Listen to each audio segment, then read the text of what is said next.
प्रणम्य परमात्मानं सिद्धं त्रैलोक्यवन्दितम् स्वाभाविक चिदानन्द स्वरूपं निर्मलाव्ययम् शुद्ध जीवादिद्रव्याणां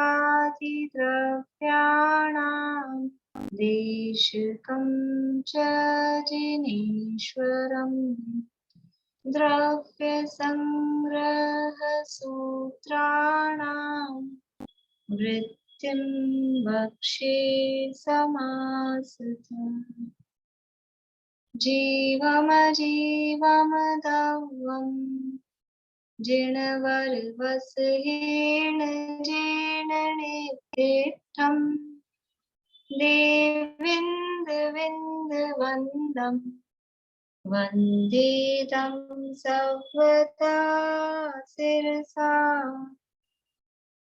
कहे जीव जीव जिनवर वृषभ ने लोक में वे वंद्य सुरपति वृंद से वंदन करूं कर जोड़।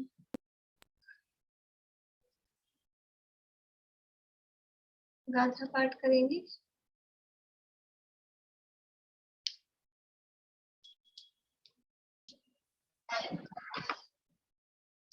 ये बृहद्रव्य संग्रह नामक ग्रंथ है और इसकी रचयिता आचार्य नेमिचंद सिद्धांति देव। आचार्य नेमिचंद सिद्धांति देव इसकी रचयिता है और इनकी ब्रह्मदेव सूरीकृत जो इसकी टीका है उसकी चर्चा अपनी चल रही है और अंतिम गाथाएं ग्रंथ पूर्णता की ओर है। अंतिम गाथाएं 56 नंबर की गाथा अपने को देखनी है। ध्यान का प्रकरण यहाँ पर दिया है।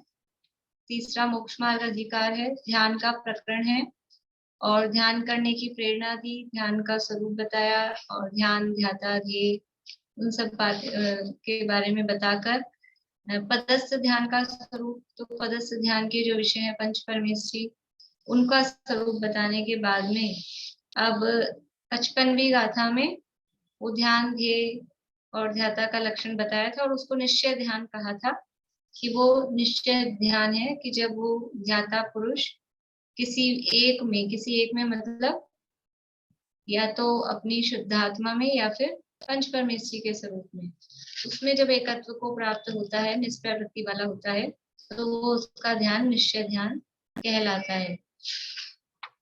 ये निश्चय ध्यान का बात यहाँ बताई। फिर निश्चय ध्यान के लिए विशेष जो वास्तव में निश्चय ध्यान मतलब वहां तो जो कथन किया वो भी वहां लिखा था व्यवहार अपेक्षा से कहा है, ये भी जो थोड़ा कहा है। अब वास्तव में जो ध्यान है, परम ध्यान, उत्कृष्ट ध्यान, निश्चय ध्यान, वास्तविक ध्यान जिससे कि कर्म बंधन कटते हैं, उस ध्यान का क्या स्वरूप है, वो ध्यान कैसे होता है, ध्यान कैसे करें, प्रश्न रहता है ना, ध्यान कैसे करें। कई प्रश्न है, किसका करें, कैसे करें, क्यों करें, कब करें, कहाँ करें, तो वो सारी बातें तो बता दी, लेकिन अब वो करना क्या है ध्यान में वो यहाँ पर इस 56 नंबर की गाथा में बता रहे हैं। देखिए पेज नंबर है 254, 254 नंबर पेज है, 56 नंबर की गाथा है।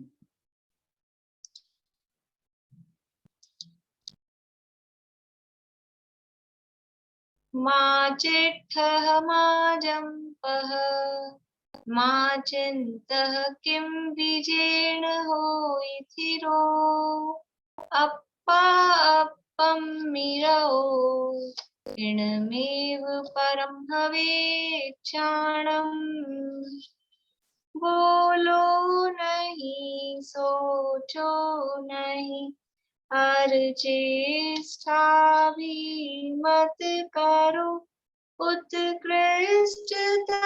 यह ध्यान है निज आत्मा में रत रहो। ध्यान में क्या बोलना पड़ेगा, लगता है ना अपने को कुछ क्या बोलना पड़ेगा ध्यान करते समय, क्या सोचना पड़ेगा ध्यान करते समय, क्या चिंतन करना पड़ेगा ध्यान करते समय। तो कह रहे हैं कुछ मत बोलो, कुछ मत सोचो, कुछ मत चिंतन करो, कुछ चेष्टा मत करो, कुछ क्रिया मत करो। इसका नाम, ये उत्कृष्टतम ध्यान है। क्या है उत्कृष्टतम ध्यान? अप्पा अप्पम्मी रहो, आत्मा आत्मा में ही लीन हो जाए। जब आत्मा आत्मा में लीन होता है तो ना कुछ बोलना होता है, ना सोचना होता है, ना करना होता है, कुछ नहीं होता है। उस स्थिति का नाम ध्यान है, उस स्थिति का नाम उत्कृष्ट ध्यान। उत्कृष्ट ध्यान, वास्तविक ध्यान वही है कि जब बाहर में कोई क्रिया नहीं हो रही है, कोई वचन की क्रिया नहीं हो रही है, कोई शरीर की क्रिया नहीं हो रही है, कोई मन की क्रिया नहीं हो रही है, जब बाहर में मन वचन काय की क्रिया रुक गई तो क्या है, आत्मा आत्मा में स्थिर हो गया। अप्पा अप्पम्मी रहो और इणमेव परम हवे ध्यानम, यही उत्कृष्ट ध्यान होता है।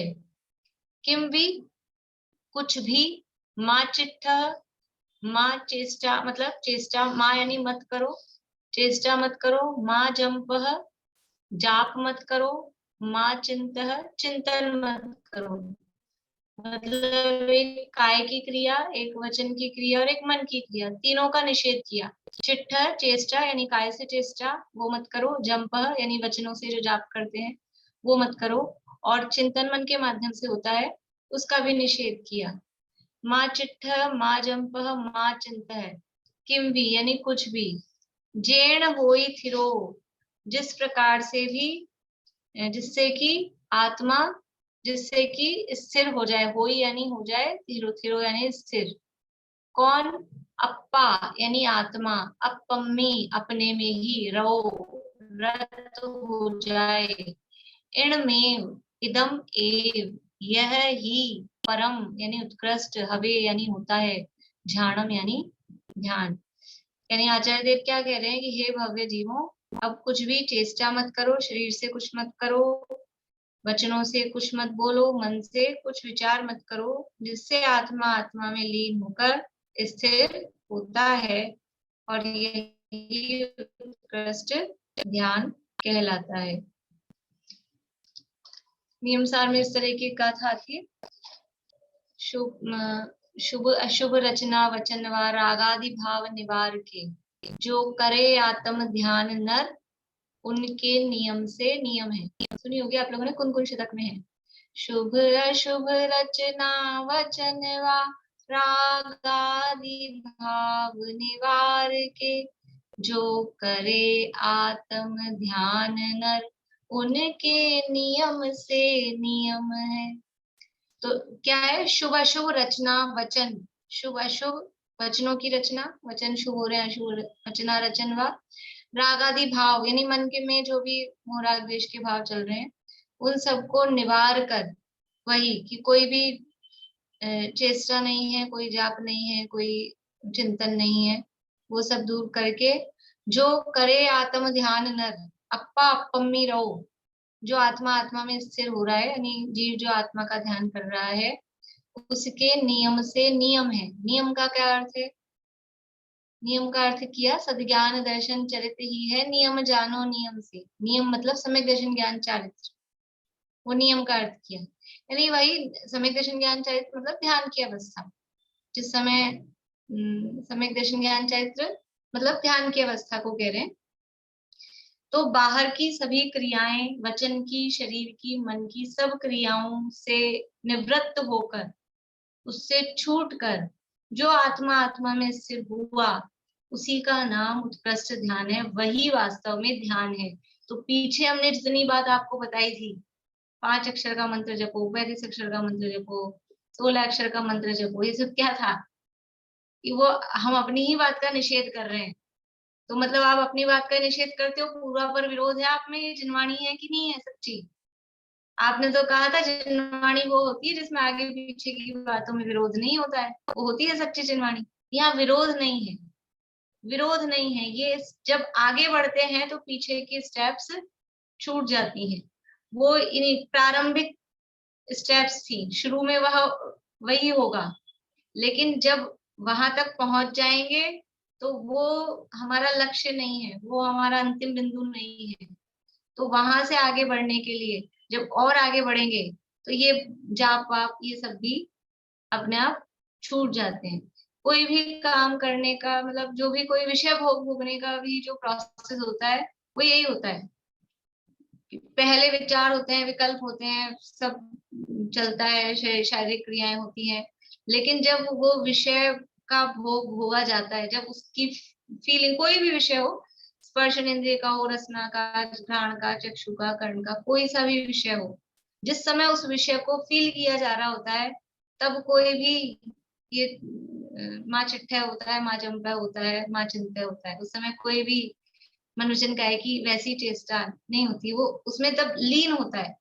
यद्यपि वहां तो चलती है, लेकिन मतलब एकाग्रता बताने के लिए कथन कर रहे हैं कि जब तक उस विषय में एकाग्र नहीं होता है, अन्य तरफ से उपयोग हटके, तब तक उस विषय का अनुभव नहीं होता है। जरा सी भी एकाग्रता हटती है तो क्या बोला वो नहीं समझ में आता है, क्या खाया वो नहीं समझ में आता है, क्या सूंघा था वो नहीं समझ में आता है, क्या देखा था वो नहीं समझ में आता है। एकाग्रता नहीं होती है अगर तो जो बाहरी विषय है, इंद्रियों के विषय, वो भी एकाग्रता से भोगे जाते हैं। तो यहाँ तो आत्मा के ध्यान की बात है, तो बाहर से सब तरफ से जब उपयोग हटके आत्मा बस आत्मा में लीन होता है, उसका नाम ध्यान है। वास्तव में ध्यान क्या है? आत्मा आत्मा में लीन हो, इसका नाम ध्यान है। उत्कृष्ट ध्यान की चर्चा बिल्कुल अंतिम गाथाएं हैं, तो लास्ट में अब बिल्कुल अपने को वहां तक पहुंचाना है, मोक्ष मार्ग अधिकार है, मोक्ष तक पहुंचाना है। तो जिससे मोक्ष की प्राप्ति होती है वो ये है कि अप्पा अप्पम्मी रहो, आत्मा आत्मा में लीन रहे, वही परम ध्यान है। आप जब ये समझा रही है तो मैं आपसे पूछ रही हूँ, जैसे वचन और काय तो हम फिर भी स्थिर कर लेते हैं, मतलब ध्यान में जैसे बैठे तो, लेकिन मन को स्थिर करना, जैसे आज कितने विकल्प मन में आते हैं, उसको कि मतलब कुछ भी विकल्प नहीं आए, वो स्थिति किस तरह आ सकती है? वो तभी आती ना अभ्यास, इसीलिए ये जो पिछला जो दिया था ना, वो उस मन को स्थिर करने का अभ्यास था। ये जो पदस्थ ध्यान की जो प्रक्रिया बताई है, वो पीछे का काम यूजलेस नहीं है कि आपको डायरेक्ट ये बता देना चाहिए था ना, हमको इतना सारा क्यों बताया ये सारा। वो इस मन को स्थिर करने का उपाय है। पहले तो अशुभ, हमारा तो अशुभ से ही नहीं हटता है, हमारे तो विकल्प भी सारे अशुभ आते हैं, तो अशुभ से हटकर शुभ में आए। अशुभ में भी पता नहीं कहाँ कहाँ के आते हैं, तो उनसे मतलब पहले लिमिट हो। पहले जैसे एक दिग्व्रत होता है, फिर देशव्रत होता है। बिना दिग्व्रत के देशव्रत लिया जा सकता है क्या? कि पहले आप जीवन भर का दशो दिशाओं की मर्यादा करो, फिर उसमें से छोटी सीमा करो। तो ऐसे ही ये विकल्पों का पहले, अभी तो अनलिमिटेड चलते हैं, तो अन्य पहले वही। हाँ, तो उन इसीलिए ये जो बाहरी जो त्याग वगैरह भी होता है ना, ये बाहरी त्याग आत्मा के ध्यान में क्यों सहायक है? उपवास आदि ये अभी पर्व के दिन गए, तो ये क्यों विशेष धर्म आराधना के दिन थे? उपवास से ही क्या होता है, कल नीतू भाभी वहां श्यामसी पंडित जी बता रहे थे कि उपवास भी वास्तव में वो कार्यकारी, ऐसा नहीं है कि बिग भाई हम तो केवल उसकी हेयता इसलिए बताते हैं कि उसमें ही धर्म मान के बैठ गए हैं लोग, लेकिन ऐसा नहीं है कि वो बिल्कुल ही है उसका कोई यूज ही नहीं है। वो हमने उपवास किया तो अब हमारे विकल्प हट गए ना, किचन की तरफ से, भोजन की तरफ से हमारा विकल्प हट गया, तो वो विकल्प मर्यादित हो गए, तो अब उधर विकल्प नहीं जाएंगे। ऐसे हमने और बाहर में जाने आने का, जो भी तरह की चीजें का त्याग किया है, वो हमारे विकल्प मर्यादित होते हैं, तो वो मर्यादित हो। उसके बाद में फिर हम इधर शुभ विकल्पों में आए तो वो अशुभ छूटेंगे, फिर ये शुभ रहेंगे। फिर उन शुभ में भी वहां उनका स्वरूप बताते बताते, एकाग्रता करते करते फिर बताते यही है कि ऐसा ही मैं हूँ, अपनी महिमा आए, अपना स्वरूप का ख्याल आए, ये प्रोसेस है। ऐसे करते करते ही वो जैसे विकल्प शांत होते हैं। जैसे पण 30 16 56 जो जो ध्यान बता रहे हैं, पदस्थ ध्यान, उसमें तो हम ये वचन से कर रहे हैं, नहीं वचन से नहीं होता है वो। वचन से हो रहा है, लेकिन अब उस वचन में उपयोग लगाने पर हमारा और जगह से मन हटा ना, हम उधर ध्यान लगा रहे हैं। वरना तो हमको ये विकल्प आते रहते हैं, कल कहाँ जाना है, आज क्या बनाना है, कल किसको बुलाना है, परसों क्या हुआ था, ये इसी तरह के विकल्प आते रहते हैं। तो उधर से हटके पहले इधर आए, फिर वो वचन भी वचनों में भी ठीक हो हमारा, यानी जो विकल्प चल रहे हैं वो भी सही हो, मन के विकल्प भी सही हो, शरीर की स्थिति, शरीर की क्रियाएं भी ठीक हो, उसके बाद में अपने आप वो स्थिरता बढ़ती जाती है। मतलब जैसे हम समझ लीजिए, अभी तो ध्यान की बात है, पर वैसे भी हम जैसे पहले शुरू शुरू में हम समझ लीजिए पढ़ने सुनने लगे, और अभी अपन मान लो 2 4 5 7 10 साल हो गए, जिसको जितना भी, तो उस समय की हमारी एकाग्रता या समझ और अभी की, उसमें फर्क पड़ता है कि नहीं? ऐसे ही ये ध्यान के लिए भी इसीलिए कहा है ध्यान का अभ्यास करो, ये कहा ना, यूयम ध्यानम समभ्यसः, ये अभ्यास करने से फिर वो एकाग्रता होगी। अभी क्योंकि हम ऐसा कह सकते हैं चतुर्थ काल में तो जीव उग्र पुरुषार्थी होते थे, ऐसा नहीं है, वहां भी सब तरह के जीव होते ही होंगे चतुर्थ काल में भी, पर फिर भी हम काल के ऊपर डाल के ऐसा कह दें कि वहां तो उग्र पुरुषार्थी थे, तो कोई बात नहीं, अभी पंचम काल है, हम हीन पुरुषार्थी हैं, तो धीरे धीरे करें, धीरे धीरे होगा, पर नहीं होगा ऐसा तो नहीं कहा, इसलिए इसका अभ्यास करें। तो ये जो बाहरी जितनी भी, यानी ये सब अनुयोग आपस में परस्पर में एक दूसरे के पूरक हैं, एक दूसरे को सहायता करने वाले हैं। चरणानुयोग की जो भी बातें हैं वो सब इस द्रव्यानुयोग में समझ लो, जो ध्यानात्मा तक पहुंचाने के लिए, वो उसके लिए सहायक होते हैं, क्योंकि उधर से विकल्प हमारे सीमित हो जाते हैं, विकल्प सीमित हो जाते हैं, उपयोग ज्यादा भटकता नहीं है। तो देखो, कोई व्यक्ति का समझ लीजिए 6 लोगों का परिवार है, मान लो खुद है, हस्बैंड वाइफ है, 4 बच्चे हैं, अब वो 4 बच्चे हैं तो 4 की शादी हो गई है, फिर वो कितना बड़ा परिवार हो जाएगा। और एक है कि किसी के एक ही है, तो उसके मतलब परिवार बड़ा होगा, मतलब उसके विकल्प कितने सारे हो जाएंगे, कहाँ कहाँ तक। अब मान लो क्षमावणी के मैसेज करने की, फोन करने, तो कितने लोगों को करने पड़ेंगे, तो कितने सारे विकल्प हैं, और किसी के एक ही है तो वो एक ही में करेगा, और किसी के है ही नहीं, ब्रह्मचारी जी हैं, उनके क्या विकल्प है, कुछ ही नहीं। तो ये सीमित करने की, इसी तरह से और भी चीजों में, ये तो उदाहरण है। तो जो भी हम मर्यादाएं करते हैं, ये सारे जो भी व्रत आदि हैं, ये व्रत खाली बाहरी त्याग नहीं है, ये अंदर अंदर विकल्प कम होते हैं तो बाहर में वो वस्तुएं घटती हैं, और बाहर में वो वस्तुएं घटती हैं तो अंदर विकल्प भी कम होते हैं, दोनों का परस्पर में समझ लो निमित्त नैमित्तिक संबंध है ऐसा। तो ये अभ्यास, ये सभी जितना भी प्रोसेस है, कर्णानुयोग में हम उपयोग लगा रहे हैं, कर्णानुयोग में उपयोग लगा रहे हैं, वो किस लिए लगा रहे हैं, विकल्प बढ़ाने के लिए कि विकल्प घटाने के लिए? कि साफ कर्णानुयोग में तो बहुत विकल्प होते हैं, कभी तो खड्डे खुदाते हैं, कभी कुंड भराते हैं, और कभी पता नहीं क्या क्या कर्मों की बताते हैं। वो विकल्प, वो अशुभ जो विकल्प चल रहे थे ना इतने सारे, लड़के बच्चों के, रिश्तेदारों के, उनसे हटके इधर आए, और ये भी, ये ऐसे विकल्प, मतलब ये शुभ विकल्प है, और इन शुभ विकल्पों से भी एकाग्रता बढ़ती है कर्णानुयोग के अभ्यास से। वहीं हिल नहीं सकता आपका उपयोग, अगर समझना है तो बिल्कुल वहीं ये लगा रहना पड़ेगा।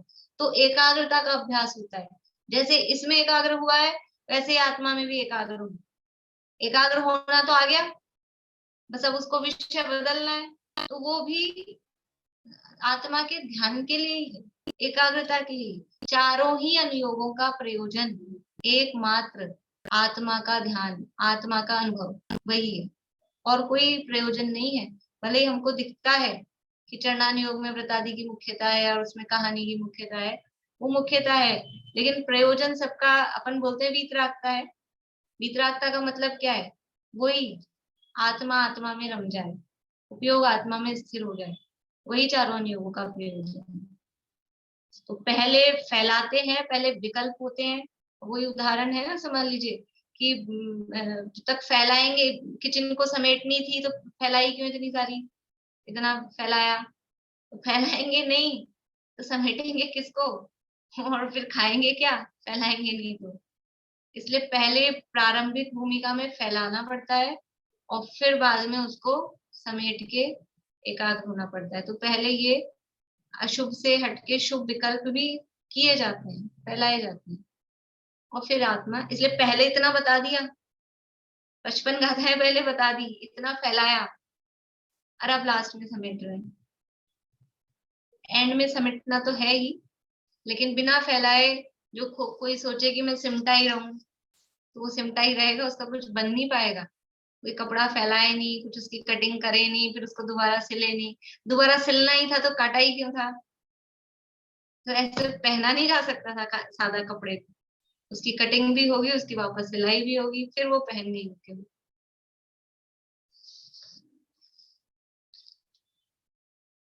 देखिए, हे भव्यों, कुछ भी चेष्टा मत करो, कुछ भी मत बोलो, कुछ भी चिंतवन मत करो, जिससे आत्मा निज आत्मा में तल्लीन रूप से स्थिर हो जाए। यही आत्मा में लीनता ही परम ध्यान है। परम ध्यान क्या है? कि आत्मा में लीनता। टीका। माँ चिट्ठः माँ जंपः माँ चिंतः किम भी यानी कुछ भी।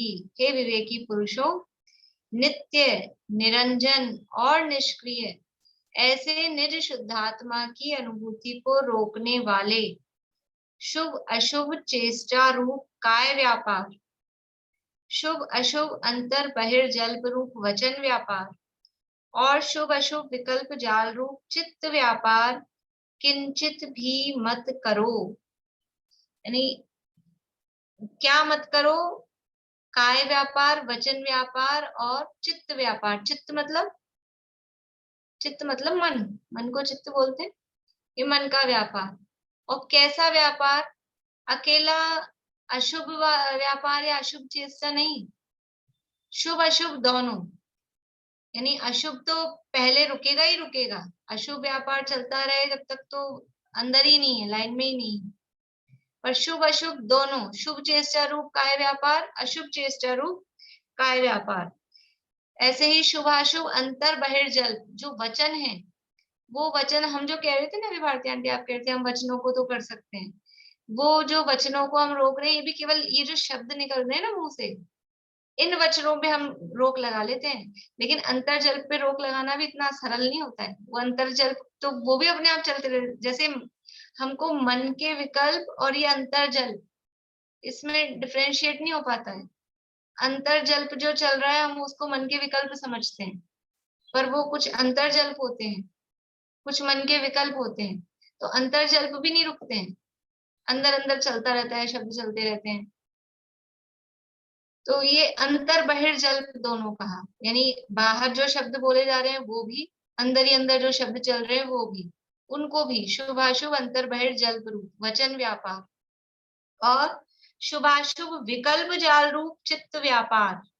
ये जो मन के में जो शुभ अशुभ जितने भी विचार विकल्प आते हैं, वो किंचित भी मत करो। क्यों नहीं करें? क्योंकि कह रहे हैं ये निज शुद्धात्मा की अनुभूति को रोकने वाले हैं।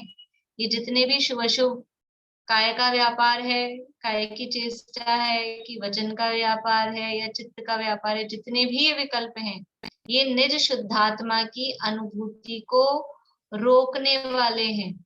अशुभ विकल्प तो निज शुद्ध आत्मा की अनुभूति को रोकते हैं ही, पर शुभ विकल्प भी अपनी आत्मा की अनुभूति को रोकने वाले हैं, कि यहाँ कह रहे हैं। बोले नहीं तो भाभी, इसमें निष्क्रिय और निरंजन वर्ड है, निष्क्रिय भी आत्मा के लिए कैसे दिया है एक बार? हाँ, वो अभी कर रहे हैं अपन चर्चा, कि ये जो शुभाशुभ विकल्प है ये आत्मा की अनुभूति को रोकने वाले हैं। और आत्मा कैसा है? आत्मा निष्क्रिय है और निरंजन है। निष्क्रिय का मतलब कुछ नहीं करता, आत्मा निष्क्रिय है। निष्क्रिय का मतलब है वो क्रिया से रहित है। निरंजन मतलब अंजन यानी कालिमा, कर्म कालिमा से रहित है। तो क्या आत्मा निष्क्रिय है? आत्मा में कोई क्रिया नहीं होती है। निष्क्रिय का क्या मतलब है यहाँ पे? बोले पूर्णिमा जी। साध भाग लगाना पड़ेगा, किसी अपेक्षा से निष्क्रिय है और किसी अपेक्षा से निष्क्रिय नहीं भी है, क्योंकि तो परिणाम किस होता ही रहता अपेक्षा से है। निष्क्रिय? पर्याय अपेक्षा से तो बताए बदलती रहती पर्याय, तो निष्क्रिय नहीं है। और स्वभाव तो वैसा का वैसा ही बना है, स्वभाव में कभी बदल होता ही नहीं है। तो निष्क्रिय रहेगा। बढ़िया, बोलिए निशा आंटी। आत्मा निष्कंप है।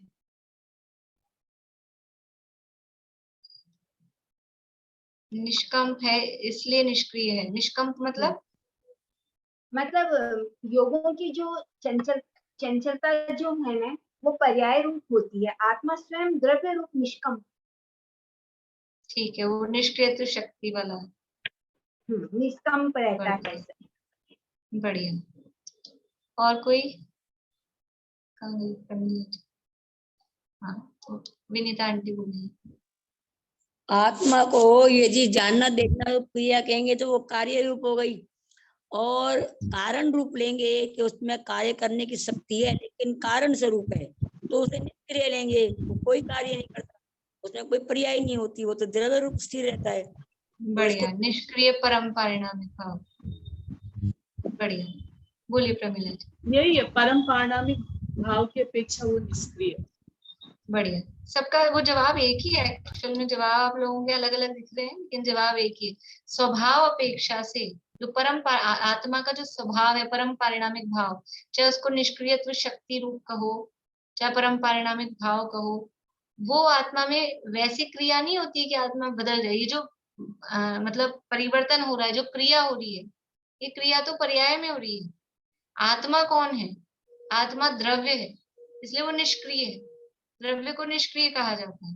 द्रव्य में कुछ क्रिया नहीं हो रही, इसलिए तो निरंजन और निष्क्रिय ऐसे निशुद्धात्मा, नित्य निरंजन, सदा ही निरंजन यानी कर्म कलंक से रहित, अंजन यानी कालिमा, कलुषता। और क्या है कलुषता? कलुषता यही है कर्मों की, मोहराग्देश भाव कहो, द्रव्य कर्म भाव कर्म कर्म, ऐसा कर्म कलंक से रहित निरंजन और निष्क्रिय ऐसे निर्शुद्धात्मा। देखो निष्क्रिय इस अर्थ में भी ले सकते हैं क्योंकि नीचे जो दिए है ना, ये सब चेष्टाएं दिए, काय की चेष्टा, वचन की चेष्टा, मन की चेष्टा, ये क्रिया रूप है। मन वचन काय को क्रिया रूप से कहा जाता है। मन वचन काय की क्रिया होती है। काय वांग मन है, कर्म योग है। मन वचन काय की क्रिया योग है। वही जो अर्थ है ना, आत्मा कंपन से रहित है, निष्कंप है, निष्क्रिय है। तो आत्मा में ऐसी क्रिया नहीं होती, इसलिए आत्मा निष्क्रिय है। मन वचन काय में क्रिया होती है, तो उसके अपोजिशन में आत्मा कैसा है? निष्क्रिय है। आत्मा में ऐसी मन वचन काय वाली क्रिया नहीं होती। योगों का कंपन भी वास्तव में आत्मा का स्वभाव नहीं है। आत्मा के प्रदेशों में जो कंपन हो रहा है वो भी आत्मा का स्वभाव नहीं है, वो तो विभाव रूप दशा है कंपन होना। सिद्ध दशा में अकंप हो जाते हैं, अयोग हो जाते हैं ना, योगों का कंपन रुक जाता है, तो वो निष्क्रिय दशा है।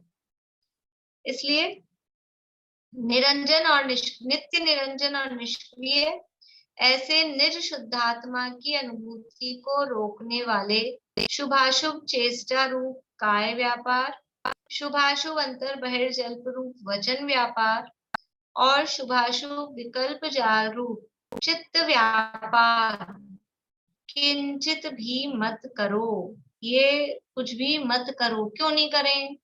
जेण होई थिरो, जिससे अर्थात तीनों योगों के निरोध से स्थिर होता है। यानी आत्मा का स्वभाव तो स्थिर है ही, चंचलता रहित है ही, निष्क्रिय है ही, और मन वचन का एक स्थिर होने से ये उपयोग और स्थिर हो जाता है।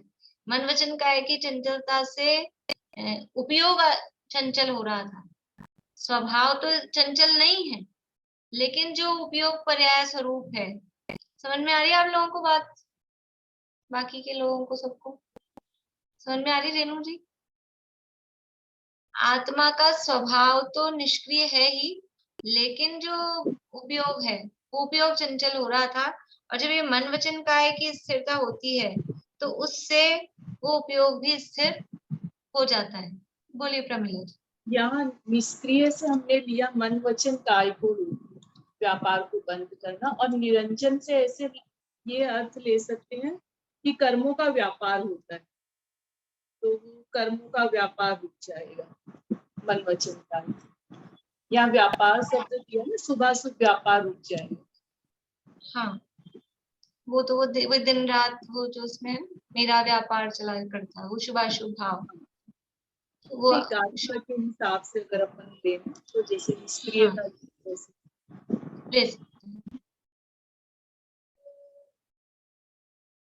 जिससे अर्थात तीनों योगों के निरोध से स्थिर होता है। कौन स्थिर होता है? अप्पा यानी आत्मा। कभी तो कहते हो आत्मा निष्क्रिय स्थिर, और कभी कहते हो स्थिर होता है। ये ऐसा ही है, वो स्थिर है भी और स्थिर होता भी है। हम भगवान हैं कि हम भगवान होंगे? क्या है, क्या बोलते हैं गुरुदेव श्री? बधा भगवान छो और बधा भगवान थाओ। सभी भगवान हो और सभी भगवान बन जाओ। अगर होंगे नहीं तो बनेंगे कैसे? और अगर अभी है ही तो फिर दिख तो नहीं रहा है भगवान है। लेकिन वर्तमान में अगर भगवान स्वरूप नहीं हूं तो भविष्य में यानी पर्याय में भगवान कैसे हो सकेंगे? तो द्रव्य स्वभाव से सभी भगवान हैं, पर्याय में भगवान होना है। जो कपड़े हम धोते हैं, कल से खूब कपड़े धुल रहे होंगे सबके, 10 दिन की कसर सब निकल रही है अब, तो वो कपड़े क्यों धो रहे हैं हम? क्यों धो रहे हैं कपड़े? गंदे हैं इसलिए धो रहे हैं कि साफ हैं इसलिए धो रहे हैं? क्या मान के धोते हैं? गंदे हैं ये मान के धोते हैं कि साफ है ये मान के धोते हैं? साफ है ये भी मानते हैं और साफ होना है इनको ये भी मानते हैं, मतलब गंदे हैं अभी, दोनों तरह से मानते हैं। ऐसे ही ये आत्मा निष्क्रिय भी है और ये निष्क्रिय होता भी है, स्थिर होता भी है। इस स्वभाव से निष्क्रिय है, द्रव्य स्वरूप से निष्क्रिय है, लेकिन अभी वर्तमान में जो पर्याय में वो स्थिरता नहीं थी, तो जब ये मन वचन काय का ये व्यापार रुकता है, योगों का निरोध होता है, तो इससे वो आत्मा भी स्थिर होता है। कौन? अप्पा यानी आत्मा। कैसा स्थिर होता है? अपम्मी रहो, सहज शुद्ध ज्ञान दर्शन स्वभावी परमात्म तत्व के सम्यक श्रद्धान ज्ञान आचरण रूप अभेद रत्नत्रयात्मक परम समाधि से उत्पन्न सर्व प्रदेशों में आनंद उत्पन्न करने वाले सुख के आस्वाद रूप परिणति सहित निज आत्मा में रत परिणत तल्लीन तच्चित तन्मय होता है। कैसा होता है वो आत्मा? कैसे स्थिर होता है? बड़े भारी भारी से शब्द दे दिए आचार्य देव ने। कैसे स्थिर होता है देखिए, पीछे से चलते हैं कि निज आत्मा में रत परिणत तल्लीन तच्चित तन्मय होता है।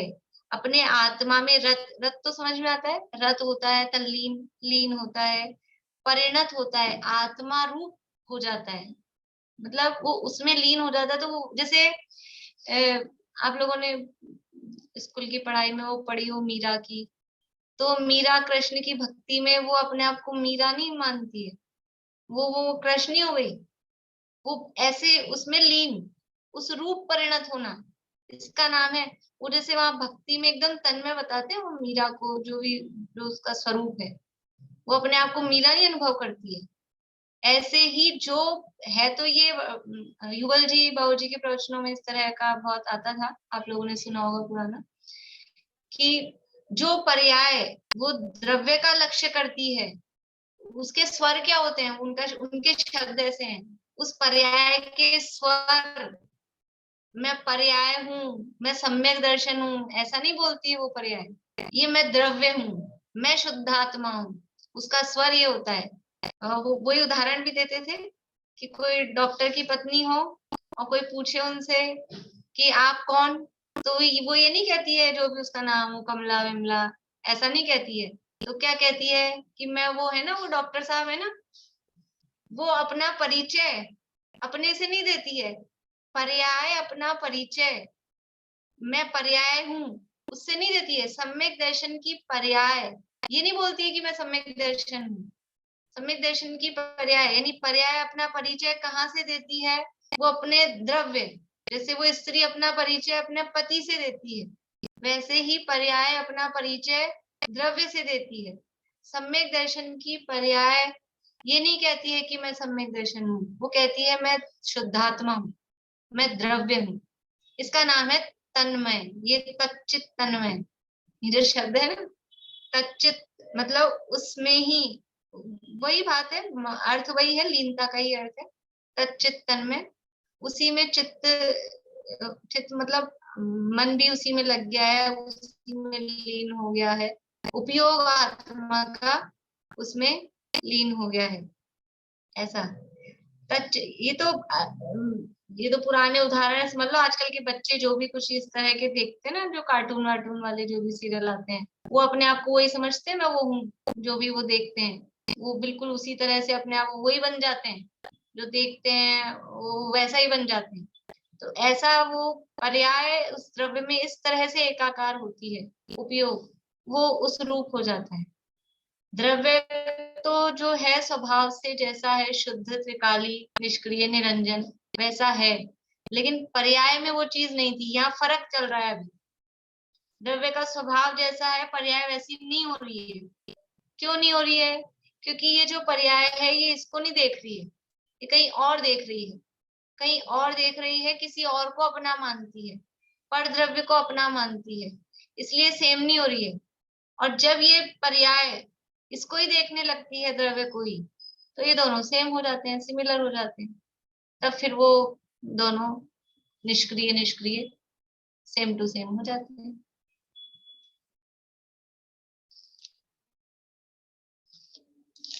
तो ये प्रश्न था कि कैसा स्थिर होता है कि निजात्मा में रत परिणत तल्लीन तच्चित तन्मय होता है। मेघा, जैसे मीरा कृष्णमयी हुई ना, हमें आत्मामयी होना है। बिल्कुल। अब ये निजात्मा में कैसे रत होना है, तो इसमें कहा, पीछे चल रहे हैं अपन उल्टा, कि सुख के आस्वाद रूप परिणति सहित, यानी अपनी आत्मा में लीन होना है, लेकिन अपनी आत्मा में कैसे लीन होना है? सुख के आस्वाद रूप परिणति सहित। और वो सुख कैसा है? सर्व प्रदेशों में आनंद उत्पन्न करने वाला, यानी सर्व प्रदेशों में, प्रदेश प्रदेश में जैसे अपन बोलते हैं ना, एक एक रोमांच हो जाता है, एक एक क्या बोलते हैं, कोई भी कभी कुछ इस तरह से होता है कि बिल्कुल रोम रोम ऐसा कली कली खिल गई, इस तरह से अपन बोलते हैं। कोई भी चीज इस तरह की देखें, सुने, खाएं, पिए, जो भी विषय भोगों के अंतर्गत। तो ऐसे ही ये जो आत्मा का आनंद है, ये जो सुख है, अतीन्द्रिय सुख, ये एक एक प्रदेश में आनंद उत्पन्न करता है, रोमांच होता है। रोमांच तो कोई पौद्गलिक शब्द है वास्तव में कहने का, लेकिन ये जो अतीन्द्रिय आनंद आता है वो किस जगह आता है? आत्मा का जब अनुभव होता है और आनंद आता है तो किस जगह आता होगा? हम रसगुल्ला खाते हैं, मिठाइयाँ खाते हैं, कल से मिठाइयाँ चालू हो गई है खाना, तो मिठाई खाई, गुलाब जामुन खाया, तो किस जगह आनंद आता है? गुलाब जामुन खाया तो किस जगह? जीभ में आनंद आता है, जीभ में आता है। कौन कौन कह रहा है जीभ में आता है? नहीं, सही जवाब है, इसलिए हाथ खड़ा कर दीजिए। नहीं जीभ में ही आता है पूरा, ऐसा अकेला जीभ में आनंद आता है कि स्वाद जीभ से आता है, लेकिन वो जो मजा आया है वो अब पर्टिकुलर ऐसे कोई जगह नहीं है, पूरा ओवरऑल आता है। विषय भोग का आनंद भी सब जगह आता है, किसी एक जगह नहीं आता है। गर्मी लग रही थी और फ्रीजर खोल के ठंडा बर्फ पे हाथ लगा लिया, तो वो जो ठंड का फीलिंग आई वो केवल वहीं आई जहां हाथ लगाया। वो जो होता है ना, वो पूरा रोमांच, वो एक एक जगह है, पूरी बॉडी में जो होता है, ये ऐसा, ये जो आत्मा का आनंद आता है सर्व प्रदेशों में, टच हो रही है एक जगह से। ये पौद्गलिक के हिसाब से हम देखेंगे तो स्पर्श हो रहा है, कि रंग देख रहे हैं, कि सुन रहे हैं, वो किसी पर्टिकुलर एरिया से हो रहा है, लेकिन उसका भी फील उस सब जगह होता है। ऐसे ही ये आत्मा का जो आनंद है वो एक पर्याय में ने आत्मा में उपयोग लगाया, लेकिन जितने असंख्यात प्रदेश हैं, पूरे असंख्यात प्रदेशों में वो आनंद आता है। एक राजन कुमार जी पंडित जी का भजन है, प्रेम जब अनंत हो गया, रोम रोम संत हो गया। मैं वो रोम रोम के लिए बता रही हूँ, मतलब वो आनंद अनंत हो गया, प्रेम अनंत हो गया, मतलब वो आत्मा में जब उपयोग, यद्यपि वो प्रेम शब्द ऐसा लगता है अपने को राग वाला, लेकिन वहां वो आत्मा में उपयोग जुड़ा, तो वो एक एक प्रदेश प्रदेश में, आत्मा के एक एक प्रदेश प्रदेश में वो आनंद आता है। वो बात यहाँ कह रहे हैं। तो सर्व प्रदेशों में आनंद उत्पन्न करने वाले सुख के आस्वाद रूप परिणति सहित निज आत्मा में, ऐसे कौन से आत्मा में लीन हो रहा है? ये जो ऐसा चारों गतियों में रुलने वाला, कर्म का कलंक से कलुषित, ऐसा कषायों से काला, ऐसे आत्मा में नहीं, कौन से आत्मा में रत तल्लीन होना है? मनुष्य में, देव में, नारकी में, तिर्यंच में, एक इंद्रिय में, दो इंद्रिय में, तीन इंद्रिय में, चार इंद्रिय में, किसमें होना है? कि ये जो सर्व प्रदेशों में आनंद उत्पन्न करने वाले सुख के आस्वाद रूप परिणति सहित निज आत्मा में जो रत है, उस आत्मा में जहाँ एक एक प्रदेश प्रदेश में ऐसा सुख उत्पन्न हो रहा है, उस आत्मा में वो तल्लीन तच्चित तन्मय होता है। और ये जो सुख है, ये सुख कैसे उत्पन्न हुआ है? आपने कह तो दिया ऐसे सुख जहाँ आया हुआ है, ऐसा सुख जिसमें उस आत्मा में लीन होना है, लेकिन उस सुख उत्पन्न कैसे होगा? बता तो रहे हो आप चीजें, ऐसे कुछ कुछ होता है ना, कोई लोग दवाइयां बता देते हैं, ये वाली जड़ी बूटी ले लेना, वो वाला पत्ता लगा लेना, ये वाला बांध लेना। अरे बता तो दिया अपनी, लेकिन ये मिलेगा कहाँ? ये आएगा कैसे? ये तो बताओ आप। नाम तो बता दिए कुछ भी जड़ी बूटियों के, लेकिन वो मिलेंगे कैसे? ऐसे ही ये सर्व प्रदेशों में आनंद उत्पन्न करने वाला सुख, ये कहाँ से उत्पन्न होता है? तो ये कह रहे हैं, देखिए इधर से शुरू से, सहज शुद्ध ज्ञान दर्शन स्वभावी परमात्म तत्व के सम्यक श्रद्धान ज्ञान आचरण रूप अभेद रत्नत्रयात्मक परम समाधि से उत्पन्न। कैसे उत्पन्न हो रहा है सुख? जो सर्व प्रदेशों में, एक एक प्रदेश में वो आनंद की अनुभूति, वो कैसे आ रही है? कि देखो इनकी आपको समझ में आती है क्या बात करते हैं ये ब्रह्मदेव श्री? इनको बात तो वही करनी है, लेकिन ऐसे ऐसे घुमा के यूं पकड़ाते हैं। बात वही करनी है, लेकिन उसको घुमा घुमा के पकड़ाते हैं। क्यों घुमा घुमा के पकड़ाते हैं?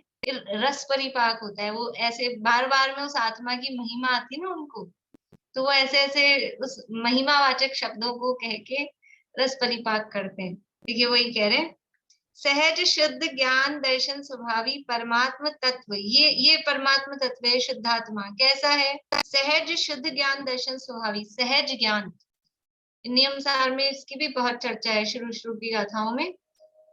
सहज ज्ञान, फिर स्वभाव ज्ञान, फिर कारण स्वभाव ज्ञान, कार्य स्वभाव ज्ञान। अपन ने देवी द्रव्य संग्रह की जो शुरू वाले चौथी, तीसरी, चौथी, पांचवी गाथा की थी, चौथी, पांचवी, छठी गाथा उपयोग अधिकार वाली, आप लोग देखना नोट्स में, वहां नियम सार का भी दिया है, नियम सार के आधार पे ज्ञान उपयोग के भेद। तो वहां ऐसा सहज ज्ञान, सहज ज्ञान मतलब ये कारण स्वभाव, अपना आत्मा का जो स्वभाव है वो सहज ज्ञान। ऐसा सहज शुद्ध ज्ञान दर्शन स्वभावी, आत्मा का जो स्वभाव है, ज्ञान दर्शन स्वभाव तो है ही, लेकिन वो ज्ञान दर्शन स्वभाव कैसा है? सहज। सहज मतलब जो किसी से उत्पन्न नहीं हुआ है। सहज का यही मतलब होता है ना, किसी दूसरे से जो नहीं उत्पन्न हुआ है, अपने आप जो स्वाभाविक जो है, स्वाभाविक को सहज कहते हैं। वो सहज और शुद्ध है, सहज है और शुद्ध है, यानी पहले से वो अशुद्ध नहीं है, वो शुद्ध ही है, ऐसा स्वभाव है। शुद्ध ज्ञान दर्शन आत्मा का स्वभाव है, सहज ज्ञान दर्शन वो आत्मा का स्वभाव है। ऐसा सहज शुद्ध ज्ञान दर्शन स्वभावी परमात्म तत्व, वो परमात्मा, आत्मा नहीं कह रहे, परमात्मा है, उत्कृष्ट आत्मा है। यानी अपनी चर्चा करें तो हल्के फुल्के छोटे मोटे शब्द बोले, महिमा आनी चाहिए वास्तव में। आत्मा की महिमा आती है, तो महिमा क्यों आनी चाहिए? जिसकी महिमा आती है, तब तक महिमा नहीं आए तब तक उसको प्राप्त करने की इच्छा कहाँ से होती है अपनी? महिमा आनी चाहिए अपने को। बच्चे को कुछ मान लो कोई पढ़ाई कराना हो, कि कोई चीज खिलानी हो, कि कोई कहीं ले जाना हो, तो कैसे वो जाना नहीं चाह रहा है, तो क्या करते हैं अपन? महिमा बताते हैं ना, तुम ये करोगे तो फिर देखो ऐसा होगा, ऐसा होगा, ऐसा होगा, ये होगा, वो होगा, तुमको ऐसे मिलेगा, वो मिलेगा। ये सब क्या करते हैं? महिमा दिलाते हैं। तो ऐसे ही आत्मा अनंत सुख की खान है, मतलब आत्मा में ही सुख है और कुछ है नहीं। जीव को सुखी होना है, तो जब तक आत्मा की महिमा नहीं आए तो उसको प्राप्त करने का पुरुषार्थ कैसे हो? ये चीज इतनी महिमाशाली है तो मुझे भी ये मिलनी चाहिए। ये एक ऐसी गाड़ी आई है, इसमें ये फीचर है, वो फीचर है, ऐसे चलती है, ऐसे चलती है, ऐसे ऑटोमेटिक है, तो इच्छा होती है ना हमें भी मिले, हमारे पास भी हो। ऐसे ही ये आत्मा की महिमा कैसे आए? कि और ये झूठी नहीं है कि महिमा लाने को झूठ मूठ में ही कह रहे हैं, झूठ मूठ में नहीं है, वास्तविक है। ये वास्तविक को भी यदि कहेंगे नहीं तो पता कैसे चलेगा? सहज शुद्ध ज्ञान दर्शन स्वभावी परमात्म तत्व के सम्यक श्रद्धान ज्ञान आचरण रूप अभेद रत्नत्रयात्मक, अभेद रत्नत्रय उस आत्मा यानी जो अपना परमात्मा तत्व शुद्धात्मा है, उसका ही सम्यक श्रद्धान यानी उसका ही विश्वास, उसका ही सम्यक ज्ञान, उसका उस रूप जानना, और उसमें आचरण मतलब उसमें लीनता। तो यहाँ लीनता आ गई, श्रद्धान ज्ञान पूर्वक लीनता वाली बात आई गई। और आगे भी वही कह रहे हैं, तल्लीन तच्चित। इसलिए मैंने कहा कि वो घुमा के बात तो वही कहनी है, लेकिन उसको रिपीट कर करके बार बार में उसी तरह से कह रहे हैं। सम्यक श्रद्धान ज्ञान आचरण रूप अभेद रत्नत्रयात्मा की, जो अभेद रत्नत्रय है, उस परम समाधि से उत्पन्न सर्व प्रदेशों में आनंद उत्पन्न करने वाले सुख के आस्वाद रूप परिणति सहित निज आत्मा में रत परिणत तल्लीन तच्चित तन्मय होता है। और यही ये जो तन्मयपना है वही निश्चय से परम ध्यान है।